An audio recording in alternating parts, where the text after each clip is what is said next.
I think that the obsession by the Nanado family, and if you like, by extension, Ken, of their unethical conduct in government into opposition is quite worrying. You see, the first time we witnessed an organized family taking for granted not just the economy of this country, but our laws, and to a very large extent, their own political party, was when Nanado became president in the last 8 years. We all saw what that family subjected the economy of this country to. Indeed, remember, to a point that even leading members of the New Patriotic Party in Parliament massed up to oppose the continuous stay of Ken Ofori-Atta as minister responsible for finance under Nanado Dankwa Akufo-Addo, because they had taken everything for themselves as a family. It took this nation and some members of the New Patriotic Party to stand up against the Ajepadie initiative by Nanado Dankwa Akufo-Addo and Ken Ofori-Atta. I guess you remember.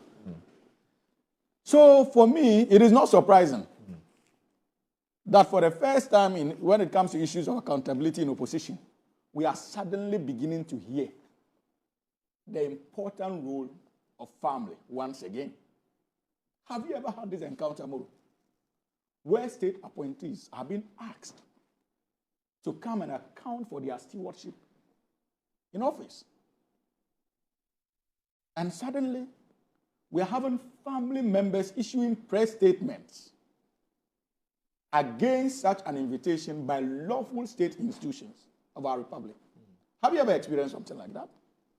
So that tells you the low that these guys took our country to. And that strange feeling that they are the most important when it comes to the architecture of our country. And that is worrying for me. You see, I read not long ago in the news that the Honorable Matthew Poko Prempe has appeared before NIB on countless occasions as former Minister of Education and that of Energy, and not too long ago, the running mate to His Excellency Dr. Mahmoud Bawumia. Many of us didn't know that he was actually appearing before the NIB until he himself chose to make it public. There are so many members of the New Patriotic Party who were part of the last regime who are appearing before state institutions to answer questions regarding their stewardship. Indeed, His Excellency Nanado Dankwa Akufo-Addo had cause to indicate that none of his appointees should run out of the country. They must stay in the country to face accountability. Because he knew that many of them undoubtedly would have questions to answer. Strangely, the one every Ghanaian expects, that one man who took this country for granted in the last 8 years, who collapsed our banking institutions, made people paupers as a result of his policies. He rendered many of our compatriots unemployed under the guise of restructuring our banking sector. Led this country to borrow in an unprecedented fashion for 8 good years. And in this borrowing, many of his interests, or if you like, one cardinal pillar of the borrowing spree had to do with data bank, where, of course, his interest in data bank is not hidden. This gentleman decided to take charge of our finance ministry with data bank appointees for 8 good years, sidelined, revered civil servants who served this country for ages. This is the same gentleman who presided over the SML transaction, remember? Indeed, there is no rot under the Nana Dankwa Akufo-Addo regime that you can make reference to without an involvement of Ken Ofori-Atta. The first had to do with the PDS scandal. At the back of that, this country lost in excess of $2 billion that we could have taken advantage of to put our energy sector on the right track. This is Ken Ofori-Atta. So to the many people out there, especially many of our citizens out there, when the NDC was promising Moro, probity and accountability, and assuring the good people of this country that appointees of the last regime would be held accountable, many of them knew that there would be no justice without Ken Ofori-Atta facing investigative bodies of this country and our law courts subsequently. Because trust me, truly, you would not be successful in any attempt to ensure accountability and to let the Ghanaian people appreciate that we meant our words when we were in opposition if the likes of Ken Ofori-Atta are made to run away. So he knew that to a very large extent, the Ghanaian people were looking for him because he destroyed lives. His policies killed people. His policies collapsed businesses. His policies led us to a point that Ghana was locked out of the capital markets. But at the back of that, his companies were becoming more successful. Indeed, one of his insurance companies grew to such an extent that it entered Nigeria and became a competitor in the Nigerian insurance industry. In less than 1 year, capital that Nigerian insurance firms were struggling to raise, his insurance company, in entering the market, did so in about 3 months. But what's wrong with that? And you think that somebody like that, but all that happened largely because of his role as finance minister, and how he strategically decided to privilege his personal and business interests over and beyond that of the national objective and interest. So these are many areas that we can look at. And so for me, it is within the remit of the special prosecutor to want to find out. And like I've indicated, many of his colleagues are facing our investigative bodies. But this gentleman, when he was living in February, knew that he was not going to come back to the country because he knows the havoc he has caused this country.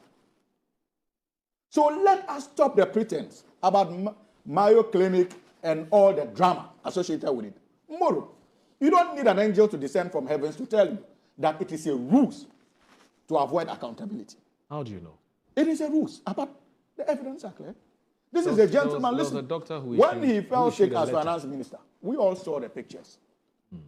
Every reasonable person with what we saw online and what we were told should have, at that material moment, resigned from the Minister of Finance. Did he resign to go and treat himself? So the letter was issued by Mayo Clinic indicating that he was unwell and that he was to undergo some surgical Moro, operation. even you can get such a letter from the United Kingdom. You're suggesting it's fake? I'm not saying that it is fake. It can be. But I'm not saying that it's fake. You're suggesting it's not evidence enough? Of course. Is he in a state that he cannot travel into this country? Absolutely not. In any case, these are the same people who presided over the incarceration of Dr. William Tevy. Do you know the state of Dr. William Tevy? The former NCA boss. At the time, he was facing our investigative bodies and subsequently the law courts. Moro, he was even at an end-stage renal, he was even at an end-stage renal treatment. Yeah. But he was being taken through the wheels of accountability. The NPP government did not find anything wrong with that. The likes of, what is his name, the late Animana, Chief Director of the Ministry of Health. Yeah. Was he not well? Was he not unwell? when they were dragging him to court on a daily basis, and he used to appear not less than 8 hours. Indeed, at a point, he was more or less, God forgive my language, but he became a vegetable. But these guys did not spare him. They took him through our processes for not less than 4 or 5 years. The same with William Tebby. So what has changed? William Tebby was also undergoing biopsy. The same with that of Animana. What has changed? But they stood as men and faced the laws of our country. So you should know that this is a ruse. This is being acted. Ken knows that there won't be satisfaction in this country if he is not called to account. And he knows the rot that he supervised and presided over. And so you can understand the gymnastics about being sick and that OSP should engage him via camera. You cannot. Maybe someone should remind the gentleman that his cousin is no longer the president of the Republic of Ghana. And he is not the finance minister of our republic. And the NPP is not in power. Okay. So he cannot dictate to our investigative bodies as to how to engage him in their quest to seek answers to many of the questions that they feel that he needs to answer. All right. So, Boro, we should not be entertaining such flimsy excuses. How many minutes is it going to take if indeed you are clear? And you want to demonstrate to the good people of this country that you have nothing to hide? How many minutes will it take for you to jump into business class and come to this country and engage the OSP, even for 2-3 days, and fly back? How many minutes is it going to take? Many of his compatriots do same. They are undergoing treatments abroad, but they still find time to come and engage the OSP. And in cases that they even need permission to travel, they put in the permission and they travel. All right. Our own Kojotu Mbuafu had his own challenges. You mean health challenges? Yes, but he faced the processes. And at any point in time that he needed to travel, he applied and was granted the permission, in limited instances though, to go out, because at a point he was denied. So what has changed? And anytime he went, he came back. All right. So let us see that commitment on the part of Ken Ofori-Atta. But as for the fact that, Mayo Clinic has said this and that, you know, as a matter of fact, that the guy is using it as a ruse to avoid accountability. Even I can stay in the UK today and be able to go through my medical records and find doctors to give you an excuse why I cannot come to Ghana the next 1 month or two. It is not a difficult thing to do. All right, so let me read this. Mayo Clinic, 200 First Street SW, Rochester, Minnesota, 55905 507-284-2511, mayoclinic.org. Mr. Kenneth N. Ofori-Atta, Ken, 38 in Dabenenji, Sitho, that's Road, Laboni, Accra, Ghana, May 14, 2025. Kenneth Nanayao Ofori-Atta, MC, hashtag 129888026, DOB 11/7/1950, that's 1950. To whom it may concern. Dear Sir, Madam, I'm writing to inform you that Mr. Ofori-Atta has undergone an MR-guided biopsy and has been diagnosed with prostate cancer. A surgical intervention has been deemed necessary after the testing and the MRI and biopsy procedures in March 2025, as I indicated in my February letter. This surgical procedure has been scheduled for June 13 with Dr. Paraz Shah of the Department of Urology, and it says, see attached letter. It is hoped that a closer date may open up. Following the procedure, Mr. Ofori-Atta will require a recovery period before he is able to travel to his home country. Please feel free to contact me if you require any additional information or have further questions.